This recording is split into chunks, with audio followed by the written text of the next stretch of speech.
Ciso. Oh, it's fabulous! A strike to get you up off your seats.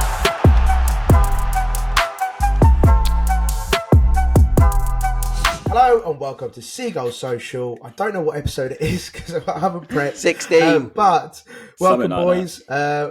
16. Yeah, something like that. Yeah, boys, what a momentous day today is. We've all been buzzing. We've finally done it. We've finally done it, boys. Of course. We finally won a game, boys, in the Premier League since the 24th of September against Bournemouth at home in a 3-1 victory. It's been a long, long time. Of course, we've had our Ajax wins in amongst that. However, in the Premier League, we've not won since then, which, of course, was a big sort of monkey on our back, I suppose. And we finally got that off. And, Ryan, you were there. Let's start with you, first of all. I'm so jealous. How was it? How was it? I'm so jealous, Ryan. That looked unbelievable. Mate, my overriding emotion is still exactly the same as full time, to be honest. Like I'm still mentally there, you know. And I said on the way out, I was like, this is not one I'm going to forget for a long time. Like this is going to be in my head for a long time. And I know that all the Forest fans are saying, "Oh, celebration, please," and trying to say, "Oh, we only beat Forest" and all this sort of thing.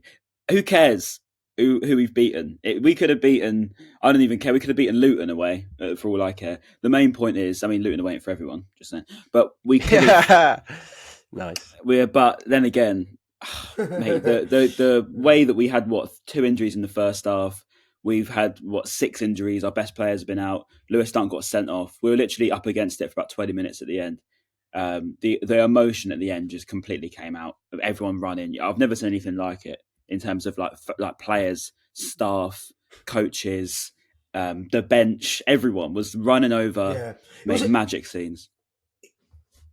Do you know what it was to me? It felt like just like a release of energy. Like I think it was all that pent up frustrations of not winning games and getting draws and losses. And of course we had Ajax. Like I said, we had a couple of wins against Ajax, but not once is Bournemouth. So all that emotion, I think, just released. And look, I get a few of the corners of social media that, go, why are you celebrating like you've won the cup and all this stuff? I sort of, like, if we were on the other foot, we'd probably think we did win the World Cup, mate. Bit. Well, I don't know what they're confused about.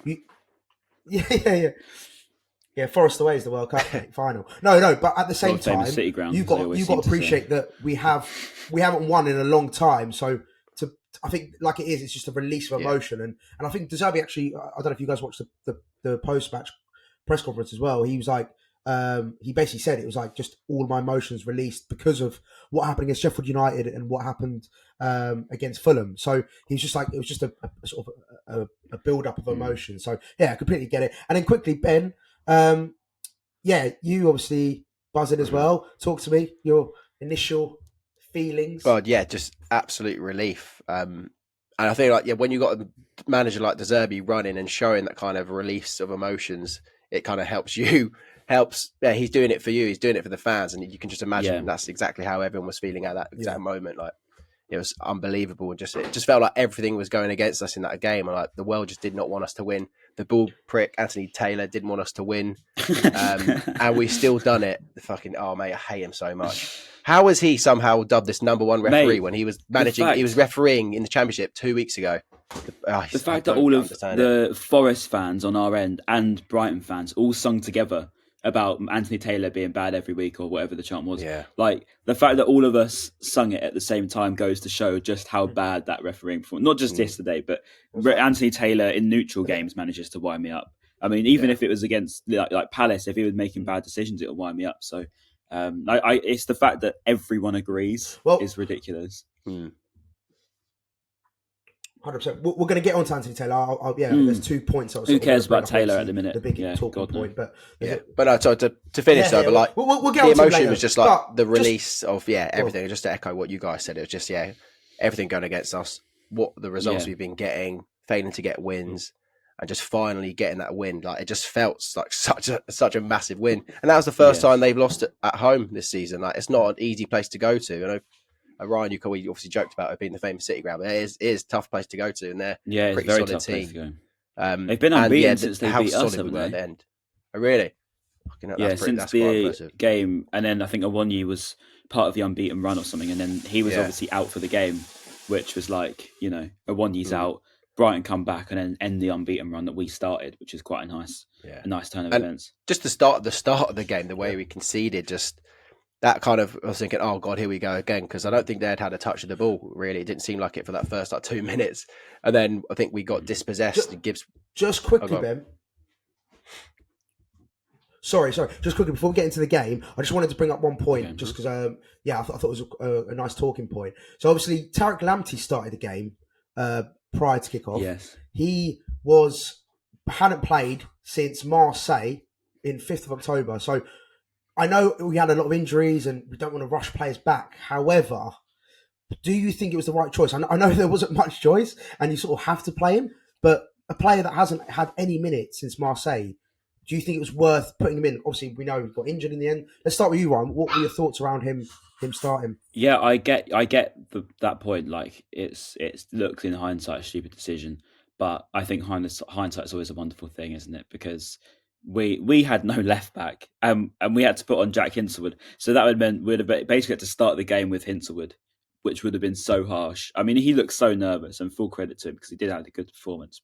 But you wouldn't want to just pin it on him. But I get it because, Lamptey obviously got injured straight away pretty much, and so did who else? Ansu Fati. So it's just sort of added to our problems. Ansu Fati, yeah. But again, I don't know. It's tough because I get the reasoning why he would have done it in that we had no one else there, and you wouldn't 100%. Want to just put that pressure on one of our star kids in Jack Hinselwood, would you?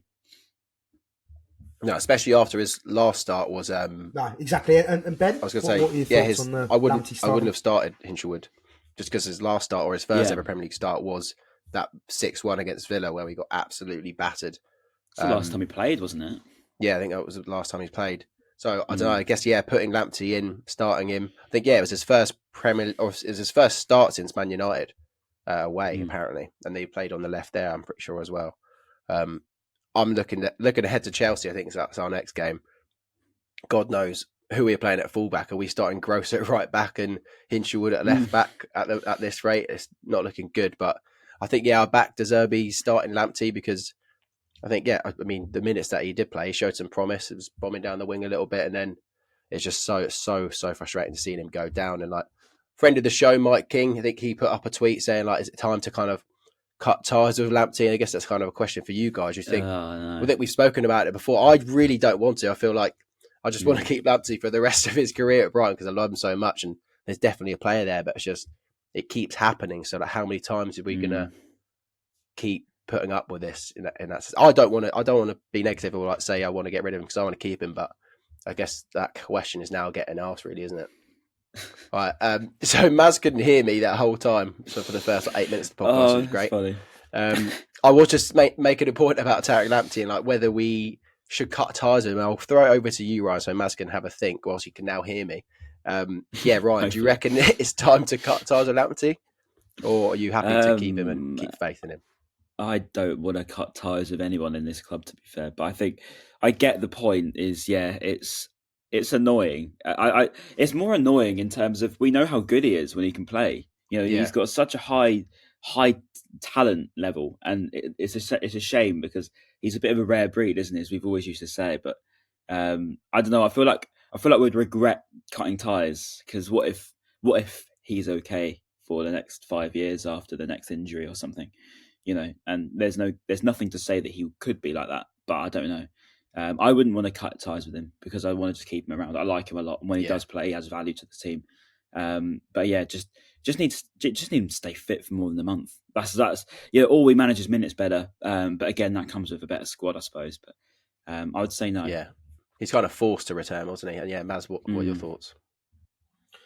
Yeah, that's what sort of. I was frustrated when I first saw the lineups come out. I was like, why are we playing Lamptey? He's not played a minute since Marseille, and that was my frustration. But then I obviously we've got 13 people out now. Obviously after this game, 12 people out after this game. So I get it. But yeah, to answer your question, unfortunately, I don't want to say it, and I'm the same as Ryan. I don't want anyone to go. But if I've got to be truthful with myself, I think he's got to go. I think it's just frustrating the lack of what's that quote? It's like your best ability is staying fit. Some people best ability is to stay fit. It's like a Reece James, right? That's my like, favourite saying. He's so good when he's That's fit. my favourite saying. yeah. I think I butchered that one, but it's something along those lines. No, but like some people's best ability Sorry, is were to you stay just doing fit. the LeBron James thing? Yeah. Yeah, fucking hell. I don't know. What's it called? I lost my train of thought now. No. So, like, for example, like a Reece James, right? We all know how good he is, but he's just injured, like chronically. And it's like the same with Lamptey. It's like we know how good he can be, but he's just always injured. And I think you've got to come to a point of right. What is he? How many games is he going to give you a season? And we have to get someone in the fullback position. We said it at the beginning of the season. We need fullbacks. We need one for left back, Barco, for example. And we knew we needed a right back cover because Veltman wasn't going to play every game. So, yeah, unfortunately, as much as it pains me to say, it's time to go. It's time to go, Lamptey, mate. But yeah, I do love him, and I think he's great on his day. It's just, is he fit enough? That is the question. But yeah, happy with that answer, Ben? Yeah, happy with that answer. Yeah, let's get on he's to satisfied. the only negative of the game. What happens next? Yeah. Conceding. So first goal. Do you know what? It was fair play to Nottingham Forest. Like Gibbs-White, great cross. Yeah, good teams, and one thing, and I don't want to point fingers. However, I'm going to put it out there to the floor. Yeah. However, do you think Joel Veltman could have done better because he follows Van Hecke and leaves Elanga wide open? So he could have stuck with Elanga and let Van Hecke deal with Wood, but yet he followed Van Hecke and left Elanga open. Let's start with you, Ben. Did you think, not to blame, but do you think he could have been better from that position? Yeah, Veltman was just had his eyes on the wood, didn't he? So he got left caught lacking. Yeah, probably could have done better, to be honest. Yeah, I think in that circumstance, he probably thought Wood's going to be the danger here, and Elanga's probably never scored a header in his life, maybe in training. But it was a good, maybe to answer your question, Veltman probably could have done better, not leaving him free. But it was a good header from Elanga, to be fair. Heading it back across goal, you're always going to have a decent chance of scoring it. People might say Verbruggen could have done better, but I just think it was a good header, to be honest. And kind of, their first attack, first time they got the ball, and they done really, really well with it. Yeah, for sure. And Brian? Yeah, I think both fullbacks, to be fair, because in the situation it got to, I think Tarek sort of got dragged quite wide, and then Gibbs-White gets through, and then it's Pascal all a bit Gross messy trying to from chase there him on down. in. I haven't seen it back, but it was on the side that I was, so I can sort of remember that ball coming across, and it was just a free header, wasn't it, at the end of the day? So yeah, if there's a free header in any situation, you've got to be looking at who's marking him, and if they're not there, then they've got to take the blame. But I will say one thing on Veltman, actually. I don't know if you boys saw anything. I don't know if anyone's put anything on social, but he came to all the fans at full time and climbed over the boards asking for his shirt back because he's launched his shirt into the crowd, and he's come back. He starts shouting and trying. Everyone's singing. He wants his shirt back, and that's quite funny. So, like everyone's looking back trying to find Veltman's shirt, and the guy put a who message had it on social media, didn't he? He's put it on social now as well. Asking for it. Yeah, and I think it's because he had his tracking thing in it for all his stats, so that he couldn't show the data analysts his stats at the end of the game. So someone out there somewhere has got Joel Veltman's stats thing, the computer thing. So, I mean, they're ahead of the curve if they want to talk ball. But that was very funny seeing a player come over to the fans like that. That's jokes. I don't want to point fingers, but I just thought, when I watched it, I was like, I think he could have done a little bit better there. So, it was one of those things. But I thought the way we bounced back and the way we recovered was class. So, let's talk about the Ferguson goal. What a finish that was! Like the first touch and the finish in the bottom corner. Ryan, same as Southampton. How good? Who did we play? God, that goal, but it was exactly the same. That's awful, isn't it? Sure Not even Newcastle, long ago. Fulham or something? Was it Fulham? I don't know. Well, he scored 3 against Newcastle, so was it one of those? Could have been one of them. I don't even know. Sheffield United or something like that. He scored against Sheffield United to someone, and it was literally identical to that finish, like sort of that stroke it into that bottom corner.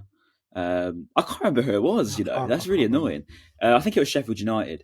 But it was a great finish, as we've seen so many times with Ferguson now, his finishing ability is absolutely on a different level. Just about him getting into them positions more, and also his all-round game it needs to get better. But he's so young, and to be able to score goals like that and always seem to hit the target is such a massive sort of accolade you can give a striker. Yeah, for sure. Ben? No, yeah, it was an unbelievable finish. The composure was really, really good. I think in the preview we were kind of saying that we want that number 9 in our team that's going to get us those goals, and like kind of asked for it, and he answered really, didn't he, with that finish. I just hopefully he can carry on doing that and really, really become a proper goal scorer for us. Right, Ben, what a great opinion. Loved it. Loved every second Definitely of it. Heard it. Yeah, perfect answer, mate. You're the best. I'll be honest, I actually remember exactly what you said as well. So that's good. Oh God, what's going on? Right, yeah, we've had a few technical issues, but let's crack on, boys. Let's crack on. So issue technologies. So for the second goal, we obviously made it 1-1. Looked like we were dominating possession, which we were. We were, pretty much running the game. And then what? Mr. Pascal Gross, by the way. Let's talk about him actually. Bloody hell! Two assists. He's the man. Do you still? I know we say this pretty much every pod, but do we still think he's criminally underrated, or criminally? Do you think he's getting his flowers? No, he's not. He's not getting any flowers from anyone. He deserves to, but I just want to see other people outside the Brighton now sing his praises and give him his flowers because he deserves it. Like another 2 assists. The bloke is a joke. He's actually incredible. I was just running out of things to say about him. I even done a tweet about him on my personal. I don't normally do tweet a lot of tweets, but he just deserves one. He just does not get spoken about enough. He's an absolute king. I thought more assists to come in the future, obviously. And Ryan, with Pascal Gross, do you think he's the first name on a team sheet? Yeah, after Dunk, obviously not in a minute, but he's just different class, isn't he? As we always knew, he's a Brighton legend by all definitions. And more importantly, I mean, I don't even know. He seems to just keep getting. He has games where like maybe he goes a little bit missing in some, but he still will have like amazing stats at the end of it. And I feel like because he's that good, he doesn't even have to be recognised every single week. This week obviously he's going to get all the plaudits because of the assists, but yeah, absolute different level. You can't even there's no point even explaining how good he is in terms of like characteristics or attributes, because I feel like everyone knows what I'm going to say, and I run out of ways of describing it because I feel like I've done it so many times. Yeah, and I feel like we still need to say it, even though we're saying the same shit every time. Like he still deserves for us to point out and say how good he creates that space so much. He seriously, like the way he creates space is just different class. Like it is just different class. The only other player that I remember doing it is McAllister when he was here, and I don't think he's doing very well at Liverpool actually. But yeah, that ability to create space and to put the right ball in at the right times. That's such a. If you can do that as a sort of number 8 floating roaming player, then you can do everything in football. He's so intelligent. And what a header as well by Joao Pedro. It was. We don't really associate with him with. Well, he usually just scores penalties, but it's nice to see him score a goal from open play. Yeah, Pedro. But yeah, Ryan, I know you tweeted about his heading ability. Like, do you think that's something we might see going forward? Like him being a bit more aerially present. Yeah, it's funny because I put a video of Pedro's goal against Huddersfield for Watford on a couple of weeks ago, saying he used to be an away days king. Because it was a header. It was a great header. He sort of comes in from a corner and he's sort of hung in the air and then flicked it across. Got a lot of power in it. And it's not the same goal, but again, he's hung in the air. So if you can do that as a striker or as an attacker, that's half the battle, isn't it? Getting up there and then staying there. It's like how Ronaldo used to do, but on a completely different level. Like he'd get so high and then hang and then header it. Pedro can do that, and I think that's such a good skill to have. Like if we can utilize that more. I mean, when was the last time, apart from Murray, that we really had someone to cross the ball in and header it to? Yeah, we do. We are lacking in the striking heading department. Chris Wood, mate. I think in the match preview for Forest, I was kind of saying that he's hasn't really done too much, Joao Pedro, for us other than the penalties and that sort of thing. But yeah, he definitely silenced me, and obviously I'm glad he did because he was really, really good. Came on for Ansu Fati, which was very, very upsetting to see him get injured, but it was such a good header and completely bodied. Was it Ola Aina? Or whatever his name was. Ola Aina, yeah, completely bodied him, and unbelievable header. Can I just say, he had a great game, and I don't take anything away from it. I thought he was fantastic yesterday. Probably he ran himself into the ground. Like, he was so tired. That last 5-10 minutes. Yeah. He had like that's what I'm saying. Knees. Yeah, it's weighed on the knees. So the last 5-10 minutes, like he looked finished. Like finished. Like he couldn't even. He wasn't running back, and it was annoying me a bit because I thought we need to have him back because we only had 8 players back, and he was sort of still up. And that's something he needs to learn, is that, you know, even if you are absolutely finished, you have to give everything till it literally is dead, because a game like that, you know, Chris Wood, etc. I honestly thought they were coming back. I had no hope in that 3-2. And at that time, I don't know about you guys, but could he probably have done that bit more? You can find it in you, can't you? Or was he completely done? I don't know. He had enough energy to run back over to the fans at full time. So, you know what I mean? I get where you're coming from. I think it's one of those things where you're down to 10 men, you've been defending, and like, I suppose you do want that attacking outlet, because there was I remember a couple of times when it was 3-2 and we were like backs against the wall. He should have scored, shouldn't he? It's that challenge. Exactly. There's a few times where we had a few. Murillo. Yeah, that was a great tackle. That was. But there's a few times where we sort of hit him on the counter in a sense. So I suppose like you probably want him as like the attacking outlet, just to sort of step a bit further up the pitch. So yeah, like, but I do get what you're saying. Like, yeah, when it's 3-2 backs against the walls, you want every player. You need him back there. Yeah. Like, it's old fashioned, it's boring, it's championship. But like in a grafting game like that, where you just need every single player to put everything on the line, like it felt like we were back in the championship yesterday. Them last 20 minutes. And sometimes you just need to do it. And sometimes, as I think Carlos Baleba did, or it was a ding, I couldn't actually see from the other side, to be honest. But you just got to hoof it. It's got to go long, and it has to go as far away as you physically can get rid of it. Because it was, mate, the amount of times I shouted that yesterday. Just get it out. Just honestly, I don't want any tippy-tappy football at this point. Just get the ball as far away from that goal as possible. I can't remember the last time we kind of had to hold on to a result like that, especially a hold on to win like that, mate. We have one hold on to. That's the thing. Yeah, and we normally just throw it away. I haven't seen us backs against the wall like that for a long time. I mean, someone might correct me in the comments, but it feels like it's been a while. And just those kind of wins just feel, and you could tell by the scenes at the end, like Zerbi done a Mourinho at the new camp for Inter Milan, running on the pitch to the away fans. It was so good. And that kind of backs against the wall result just feels so massive in the grand scheme of things. And it kind of, it was definitely for us. And probably I could probably get ahead of myself, but don't want to forget Verbruggen's save at the end was insane. Yeah, but we'll celebrate like a goal. I got that down. Don't worry about it. I got it down. So okay, let's talk about then. Of course, Lewis Dunk. A moment of madness. Really, I think that's the best way to describe it. Maybe petulance, maybe stupidity. I think there's a different plethora of words you could use for that moment, whichever fits your point of view, I suppose. Yeah, passion. Yeah, passion's another one. But like, let's give our opinions then, shall we? So Ben, let's start with you. What do you think? Okay, no, let's start with the penalty. Obviously, for Hinshelwood on Callum Hudson-Odoi. Did you think that was a penalty? I mean, it's going to be a tough one because we got given one for Joao Pedro and Chris Wood, but I feel like they look similar, but maybe they're a little bit more different. I swear that the only 2 angles we saw on VAR were from really, really far away. There were no like close-ups of the. You're right. I haven't they seen just got any tangled and then they both fell over. Ones. Yeah, there were no zoomed in ones. It was just 2 different angles. One, as if it was like the offside kind of camera angle, and then one that looked even further away, which was never going to help. So I don't really know how they came to the decision. Is that because it's like do you reckon the City ground just don't have the ability to have like certain cameras in certain positions? Maybe I don't know. Think they should do. Every ground should have the same sorts of angles, that sort of thing.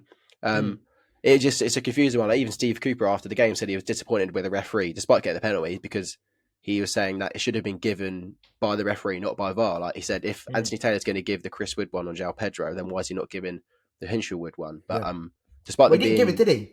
No, exactly. But despite them being similar, I feel like this could be biased, but I don't feel like Hinshelwood's was a pen. I feel like there's more of like a tangled up, whereas Chris Wood's was probably more blatant in my eyes.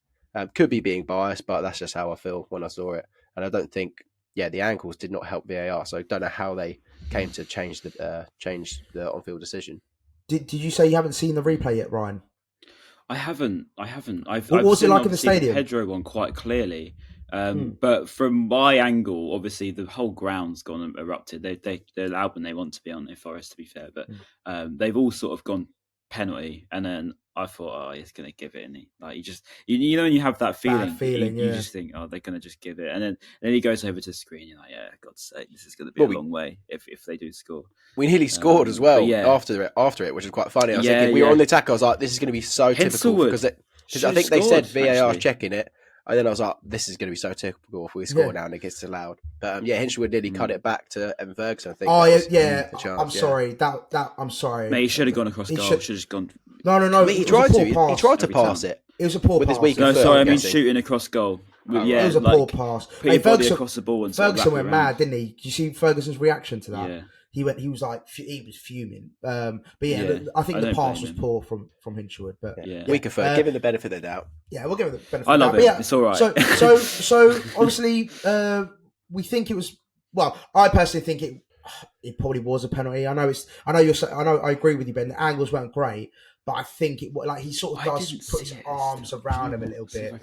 So I think Pedro's was. I think Pedro. Pedro that for me right in front of me. Yeah, nailed on. 100%. 100%. That shouldn't even take Woods so long. just like all over him, just basically jumped on his back essentially. I just don't think there's any. Like even in the moment, I was like, "Why is he on him like that?" I was like, even if he gets a chance, there's more chance he misses that than if you're just going to give him a penalty. I was like, you may as well just try and get a foot in or something, but don't bring him down like that. It was never going to happen. He was never making that ball. And then let's go back to obviously the Hinchwood penalty. Obviously, in that moment when he goes down, obviously then Dunkey goes up to the referee, says something, but then play carries on.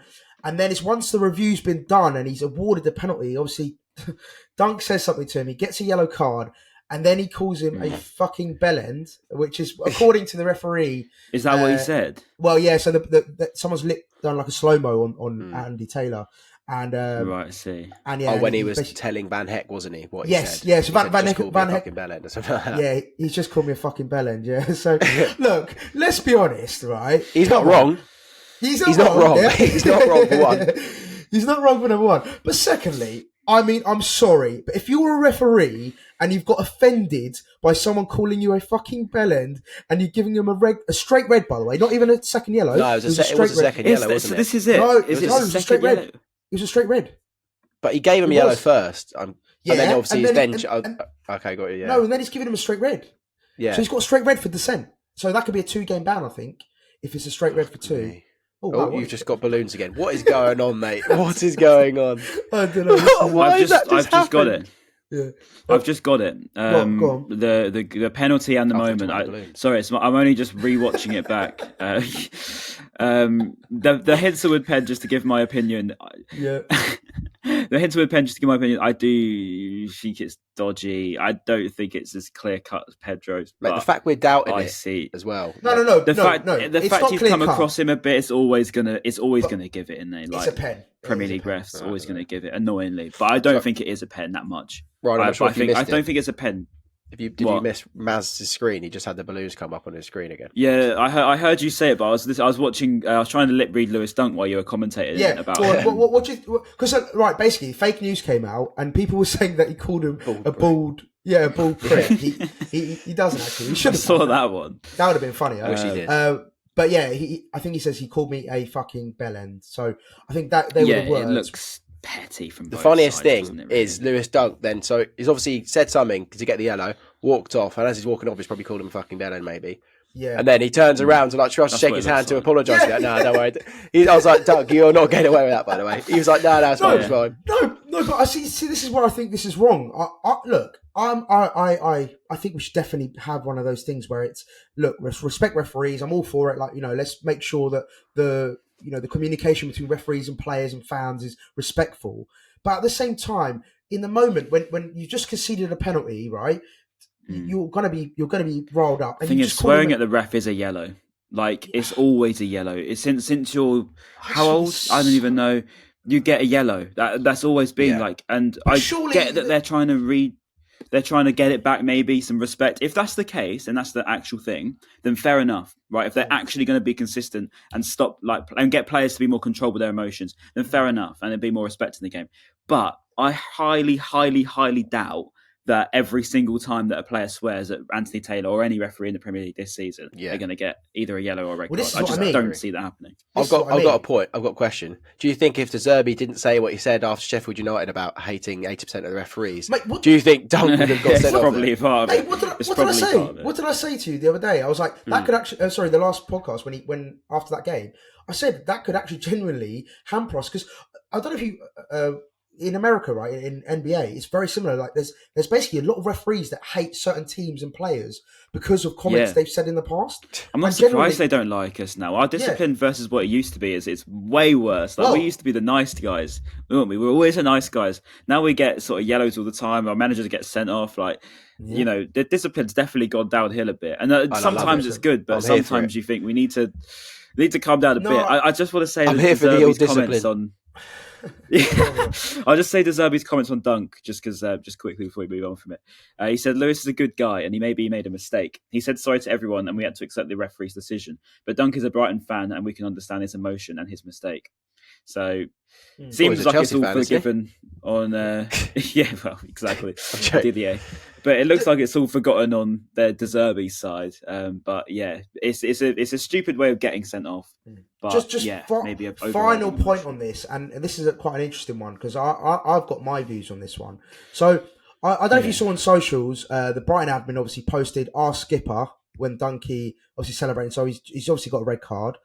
Then let's cast our mind back to prior to the international break. Dahoud obviously got a red card, and our fans gave him a standing ovation when he came off. Now, my question to you boys is, are we glorifying ill discipline by sort of condoning, so like a tweet of the club saying, well done, you know, our skipper, you know, sort of glorifying it a little bit, our fans clapping someone off who's just been sent off, ultimately costing us the game, and Dunkey was lucky not to cost us the game.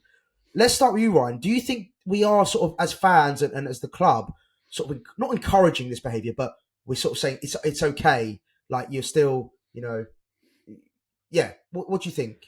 I get where you're coming from. I think it's more like a support thing, as in like don't get yourself too down about it. Is what I take from it. It's more of a thing of like, Dahoud had a good game until he got sent off, and Dunk had a good game before he got sent off on the most part.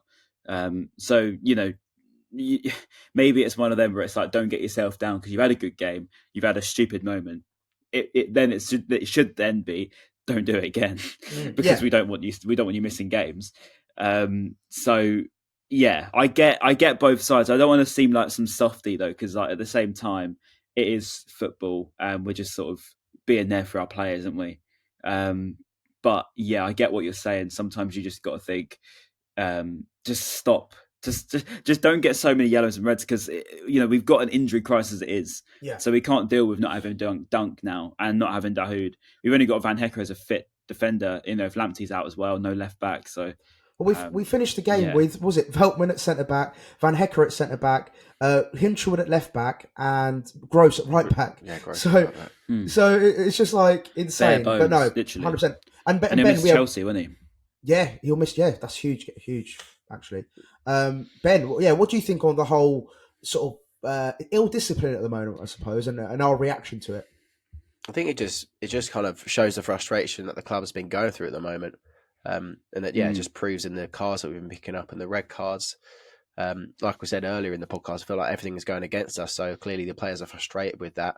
I don't think the social media admin glorifying it will have too much effect on the players in the games. But I mean, I think like Ryan said, it's just kind of showing them support. Dunk was pissed off like probably most players and Brighton fans were at the time. And unfortunately for him, he got caught out. It's just quite interesting. I was having a chat with my friend literally the day prior to the match. Friday. And we were like, oh, Dunkey doesn't really pick up those like silly reds anymore. And then obviously 24 hours later, he fucking picked up that red. But I don't know. Cheers, Ben. Blame me, mate. Yeah, it's a real shame. But he would be a big miss, as we always know when he doesn't play. We find it pretty tough without him. Well, if it was a straight red, hopefully we can maybe appeal it. Because Because if it was 2 yellows, we can't do anything about it. It's just a 1 game. But will it only be a 1 game ban suspension. if it was a straight red rather than 2 yellows? No, so No, if it's 2 yellows, it's 1. If it's 3 for straight red, no. Yeah. But I think for dissent straight red, it's 2 games. I've read. I don't know if that's true or not. Oh, but that's what I've heard. Anyway. So he won't miss Athens then? No. Just Prem. No, it's just He'll be all right for Athens. It's just Prem. Yeah, but we've got Van Hecke out for Athens. Do we? So we're still a man light there, aren't we? Oh, classic. Because he's got yellow card ban, I think. Oh dear. So Fantastic. we're still. I'm ready. Yeah. I can run. I've got the kit already for Athens. We can all, mate, boys. We can be the front 3 at this rate. Sorry, That was back quite 3. funny. To be fair, yesterday they were like singing "Who's got your boots?" It's like, to be honest, it's kind of true, isn't it? That tweet was that tweet from BHA Mel was funny. He tweeted about that chant. Obviously, it's like you're not fit to wear the shirt, and he was like, "We'll be the first club to sing that chant, and it'll be on medical reasons rather than actual playing ability." Oh, that's good chat. That's good chat. Right, and then we've covered the penalties. We've covered both penalties in thing. So 3-2 backs against the wall. It was a real gritty performance, which is like I love to see from the boys. Like really back against the wall stuff, like really defending really well, and had our chances to hit Van the break. Hecke. Yeah, Van Hecke, brilliant. Have a round of applause, mate. Fantastic. Fantastic. Let's talk about Van Hecke, Ryan. He's come on leaps and bounds, hasn't he? He's just been getting better and better every game. We had our sort of doubts when he came back from Blackburn. Is he the right person to play alongside Duncan? I think he's answered that question in incredible ways. Like my first thoughts of Van Hecke versus now, I thought he wasn't physical enough. He's too lanky. He was always gonna get sort of beaten. I don't think he misses anything, mate. Like he will header a bowling ball. He is a mega at the back for us. It reminds me of Duffy, but one that can actually play football as well. Like a Duffy who can pass as well. Shane Duffy's I love Shane. I love Shane. I didn't mean like that. I meant like play with like passing out from the back with the ball. Like Van Hecke on the ball is really good, and also he's very strong, very very good in the air. So, mate, he's honestly like I think it was the Zerbi said it, wasn't he? Like someone said, "What do you put his praises down to?" And you should take a lot of responsibility. And he basically just played the humble card and said, "Look, it's all." He said, "I can tell him what to do, but he's got to do it all. So he deserves the praise, not De Zerbi," which is a very admirable thing for your manager to say. I think Van Hecke said that De Zerbi is the best manager he's ever worked under, and like he's just so unbelievable to be with. So, mate, it's good. He's really really coming on. He's only 22, isn't he? So he's got a long way to go with us. So who's Colwell for us? Like we've replaced him. I saw that. People were saying that. Well, I say people. One person I saw on socials was like Van Hecke is better than Colwell ever was. So that is an interesting. Oh, that's big. Ben, what do you think of that statement? I mean, at the moment, yeah, probably it's just been so colossal, like game after game, Van Hecke. So there's definitely a conversation there, and maybe it's recency bias and the fact that Colwell's not a player anymore. I'm just going to say, Van Hecke is miles better. Bitterness. Clear of that Colwell fraud. But if you do want to come back, Colwell, I'll take you in a heartbeat. I'll take you in a heartbeat, mate.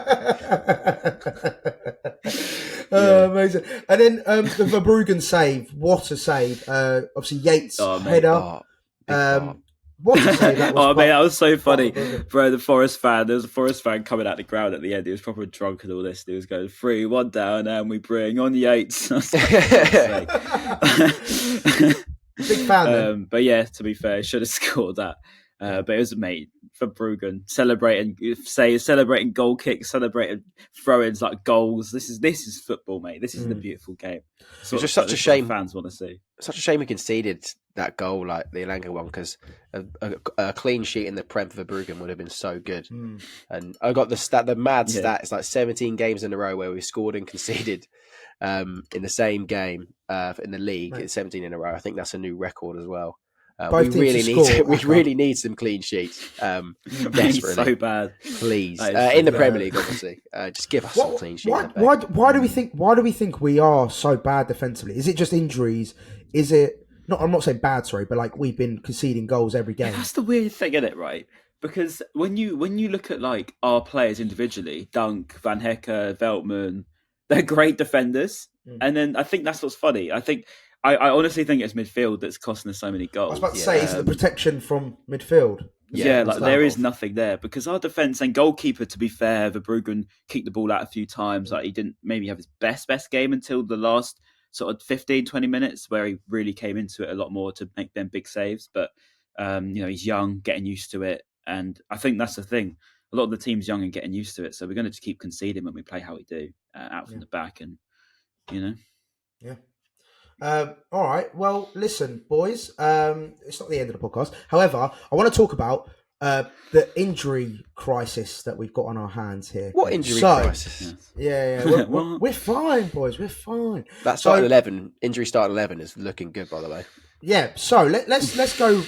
Based on after yesterday, we've got Ansu Fati, Tarek Lamptey, James Milner, Igor, Matoma, Dunk obviously suspension, Webster, Dahoud suspension, Enciso, March, Welbeck, and Estepinian all as of right now not available to play. Of course, Dunk's going to be able to play. Our team that we got at the minute. Yeah, that could be an interesting. Probably good. It genuinely could be our starting 11. Like it's not even a joke. So let's start with you, Ryan. First of all, do you think that this is going to have a long-term impact on our season, or do you think right now we're big enough and good enough to be able to handle the situation we're in? We're definitely good enough, but there's only so many times you can keep getting injured and suspended. I think Athens, we need a point, and that's it, and then we're safe. So I think that the focus there is to just get a win or a point over the line. Go for the win because then you can concede and still get a point. But go for that game and just grind it out. I think that's what we've got to do. Maybe just start really trying to grind some games out. Maybe go back in time a little bit and just try and, like we did yesterday, backs against the wall for 20 minutes. And it's not going to be pretty, but we've got to just get through it. And then January's only around the corner now. We've just got to get through a tough festive period because we're going to have to spend, mate. We're going to have to spend. I know Bloom doesn't like spending in January, but I mean, there's a bit of an added pressure this time. We need some, what areas would you some players. What areas would you improve, Ryan, come January? Left back, midfield, centre back, right wing. Right back, left wing. To be fair, because we've got Matoma right now, and God knows how long for. I don't know about all of those. Yeah, you say that though. You say how many players? So how many players do you think we need then? Okay, right. Listen. Genuinely, I won't joke. Left back, we definitely need. We've agreed. literally got a Stupinian. We have to get a left back. If Barker, I don't care who, just someone. I would love Barker. Midfielder, get Phillips on loan, mate. Get Phillips on loan to end the season, or get a buy option. Just get him in, or someone like him. Just anchor, right? We need someone to control our midfield because we have nobody. That would actually be so good. Phillips on loan. It would work for us. I could just see that being really, really good. Yeah, I agree. Right wing, Solly's out. Adingra we're relying on way too much, and when he gets injured, we've got nobody there again. So we need someone there. Left wing, if Matoma's out, we've got Pedro can go there. Ansu Fati's now injured, so it's not that unreasonable. Up front is probably our strongest point, which we never thought we'd say. Right back as well. I think we can't rely on Lamptey. Veltman can't play every game, so we need a right back. But yeah, it's bad. It is bad at the moment, and I think considering boys, we've got 12 people out as it stands, whether it's suspensions or injuries. We're about to qualify in the Europa League, and we've gone up to 6th in the Premier League. So, we're up to 6th. Fair enough. I didn't even know that. Or no, 7th maybe. I think it depends on what Man United do today. I think. But yeah. Mate, they are 100% losing this. If this gets out before that Everton game, they will lose. I'm telling you right now, it stinks of an Everton win. Yeah, Everton stinks of an Everton win. Can I just quickly make a point on this? Players being unavailable. I don't think we've taken into consideration the two competitions that are going on in January. We've got the Asia Cup, so no Matoma, and then we've got African Cup of Nations as well. So Asia Cup is between the 12th of Jan till 10th of Feb. I completely forgot about that. And then AFCON, which I guess it would be Baleba and Lamptey maybe. Adingra as well, sorry, yeah.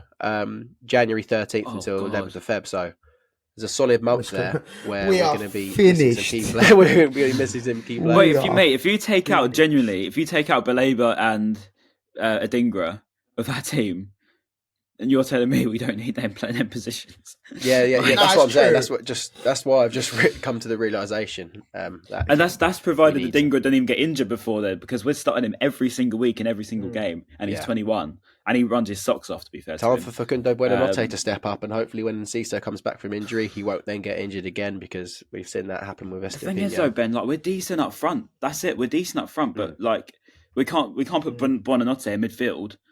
And we can't put in Cisse in midfield. Like that's I'm what talking we're about lacking. them on the wings. We need a tackler.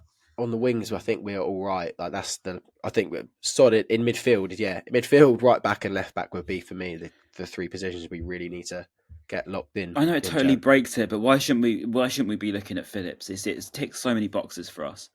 I don't even care if it improves him so he goes back to City, as long as it gets us over the line this season. That's all we really need. And I never thought I'd say it. I used to hate on him so much when he was at Leeds. But like he's England international, and he by all stretched imagination, how God knows. But he'll be after a move as well, just to get some minutes before. And be after playing Europa League. Like it's a good move for him, really. Yeah. Also, as well, obviously, next game we've got Athens, but then after that we have got Chelsea, our arch nemesis. I cannot wait for that. Oh my God! So we're going to be playing them with our under-23s at this rate. Oh my goodness! Let's just pray we have some players back. Hopefully, Duncan's wasn't a straight red, and it was 2 yellows. And yeah, fingers crossed. Actually, but no. He'll still be out regardless. For it. Sorry, He'll still be out for it. Sorry. Regardless, it's our next Prem he's game. out. Yeah, he's out regardless. Actually, let's hope it is a straight red, and we can appeal it. That's what we need. Straight red, and we can appeal it, and hopefully they, for some reason, overturn it, which they probably won't. So I highly doubt they will ever give us anything back. I'm really looking forward to that Chelsea game. They just got absolutely battered by Newcastle. Thiago Silva looked completely done. I know we'll probably do a preview Still on it. Newcastle's B team as well, wasn't it? Am I right in saying? Yeah, they're about kind of. They did have Isak and Gordon playing, and Jolit and Bruno Guimaraes. They had that Louis Smiley. I don't know why I thought they had a lot of. Oh yeah, Louis Smiley. Yeah. 17. Reece James sent off, which is quite funny. So it'll be a good time to play him. Reece James will be out. That is good. That is first. Both captains out. Interesting. Yeah. And any final things you want to bring up, boys? We love conceding goals. Forest fans were homophobic and bitter. Idiot. Oh, actually, sorry. Just quickly, sorry. That does remind me. Actually, I know we've touched on it already, like the at the end of the celebrations and stuff. But yeah, it was it was funny seeing sort of like we had the celebration police about how they won the World Cup or the FA Cup final, whatever you want to call it, the league title. So. No, look, like I said earlier, I think I can sort of see both sides. Like if I was watching that and Nottingham Forest has come to the Amex and done that in front of us at the Amex, I would probably be like, "You fucking losers, what are you doing?" However, yeah, I think I would. Like, what is it? We're in November. It's still a long way. But yeah, but mate, they just don't understand what we've been through. No, that's the thing. You can't celebrate then. No. Like, that's why I don't get like. I remember Palace fans in the in Selhurst when Mope scored. It was like, oh, they're celebrating a draw, and it's like, what do you want us to do? Stand there and clap when we just scored in the 95th minute? Like, what do you want? What do you actually want us to do? Just stand there like this? Oh yeah, well done, Neil. Yeah, now run back and try and score, even though there's no time left in the game. Like, what do you want us to do? Like, just stand there? Like, the emotion that came out of it, all of them, and this is what I always say: you can't tell people how they should feel in a moment. If everyone's going mental, including the backroom staff, then I would say that that's probably a good suggestion as to everyone's feeling exactly the same way. And deep down, the club knows that they're in a bit of a tough situation because otherwise they wouldn't react like that, despite what they sort of let off in the media. So I think, if you're reacting and everyone's reacting like that, and there's like absolute bedlam in the goal again, in the words of Johnny Cantor at the QPR game, that's got to come first, surely, than some Forest fans saying that's pathetic. Like they're just salty. They celebrated their 3-2, like they won. Like Gibbs-White went mental, and they're celebrating like they're going to win the game. And I was thinking, you're 3-2 down, but it's fine. Like it's just football. It's weird that you bring up obviously Forest's reaction because I remember watching like the final scenes where like we run over towards the away end, all that kind of stuff, and you actually see, like a big cup final when like the losing team like drop on their knees and they're all like heads down, like that kind of stuff, and then the winning team's like going mad. It was like I was just about to say FIFA. Yeah, Steve Bruce running 99 pace. But it was like it did feel like a cup final in a weird way. I think maybe because of the way the Murray game last minute Birmingham in December. It felt like these sort of things. It transpired to be that kind of vibe. And look, I'm not what's it called, a celebration piece. Like Ryan said, how you are in the moment, that's down to you. Like anyone can celebrate how the hell they want to celebrate. Nothing's too much in my opinion, but I think it was just a release of emotions. Like you said, Ben, I don't think fans, Nottingham Forest fans, know like we haven't had a win since Bournemouth in September in the league anyway. So like it was just that whole release of emotion. So mate, genuinely, I spoke to quite a lot of Brighton fans before, and the majority of them did not feel confident. Like they were just like probably going to lose, and I thought, you're probably right. We weren't either. So in the preview, we were saying we were like with our hearts, we were saying a win, but with our heads, it was like draw, definitely draw. Yeah. I said a win on the pod, but realistically, I didn't think it. And I think that that's mate podcast, showbiz life, mate. It's completely different, like you know what I mean. But no, I think, but you know what I mean. Like I feel like everyone's expecting to lose. We've seen it all before. Like Brighton concede, get a stupid penalty, get a stupid red card, and then all of a sudden they lose the game or they draw the game, and we're the ones that have to walk out of that place with our heads like this, And how many times that happened? So I think it's just that overriding emotion. Still feel it at this minute in time, to be honest. Love it. No, it wasn't. Come on. 100%. Look, let's celebrate our wins because they've been a bit scarce recently. So there's no reason why we shouldn't be celebrating. And it was a huge win. Like we've mentioned it a few times, and we mentioned it in the preview. Forest away, it's a tough place to go. It's not an easy place to go. They got a good foundation there. And it could be worse. You could be shushing Kenilworth Road at 1-1 and end up losing the game anyway. Did you see that? Did you see that? Elise saying, "Yeah, that was a silly I didn't goal, actually see the goal, to be fair. But he shushed the smallest ground in the league at 1-1 and still lost. That's nuts. Eze injured again. Decore went down. Is it Czech Decore as well? He went down injured. Like it's not just a Brighton crisis. There are injuries. No, it's not. It's everyone, mate. There's so many injuries in the Prem. It's actually ridiculous. A joke. Like I think now it's probably like 110. We need to do a whole segment on that. We need to do a whole episode on injuries in the Prem. Like a whole just solely talking about it. It's so interesting. I was saying this like. As much as I love football, and I'm a massive football fan, I love watching football. Like yesterday, I was watching bloody Strasbourg versus Marseille. It was because it was on TV. But like at the same time, it's just too much football. Like players are playing once every 3 days, roughly. Like if you're it's not right on the human body. Like you shouldn't be doing it. It's just insane. But like you said, it's a pod for another day. But I think boys, West Ham have got like 7 games in the next 30 days or something like that. I think David Moyes was saying. It's insane, and also they had no injuries up until the other day, and then now they've got like 4 or 5 or something. West Ham were the one that won. And it's been like 22 ACL injuries this season already. It's like the ACL 11. I saw that. It was that insane. And like you think about it, like we say about ACL being a bit of a joke, but that's like a potential career ender to pretty much most of those players. Like that pretty much puts them out for potentially forever. Like if you put it when you put it like that, you're basically playing with their whole career. Am I getting confused with my Football Manager save? Did Moda came on? Because yesterday, like I was playing Football Manager in the morning, and Moda made his return in game for me. Did he come on the pitch yesterday? Yeah, he did. I was going to say, maybe I was getting confused. He came on for the last 20, I think it was. Yeah, gave the ball though this first touch. Other than that, it's all right. But that's a great sight to see him returning, like again from ACL in 19 months. 100%. Unbelievable. Like the time out.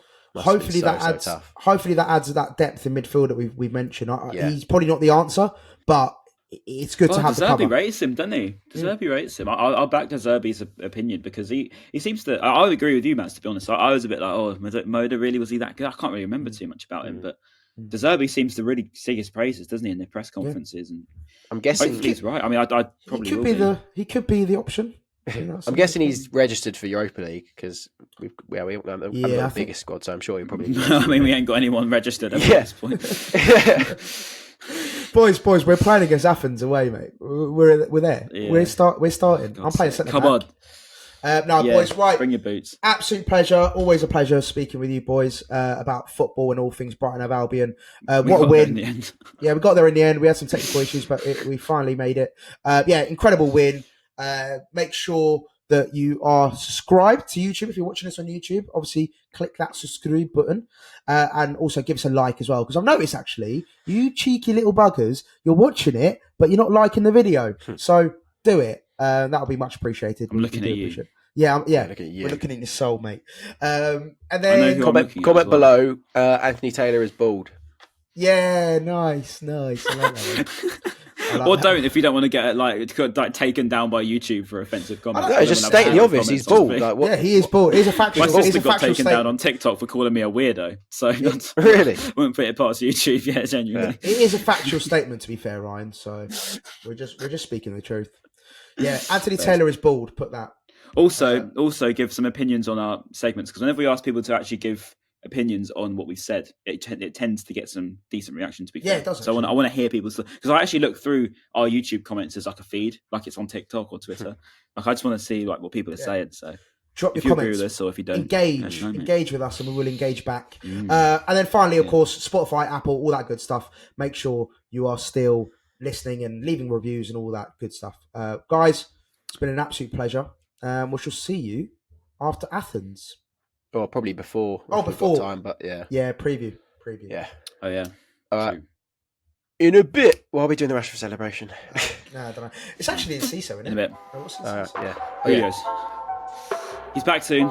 Yeah. So it'll be all right. We love you, Julio. Get back. Bye. Love you. Bye.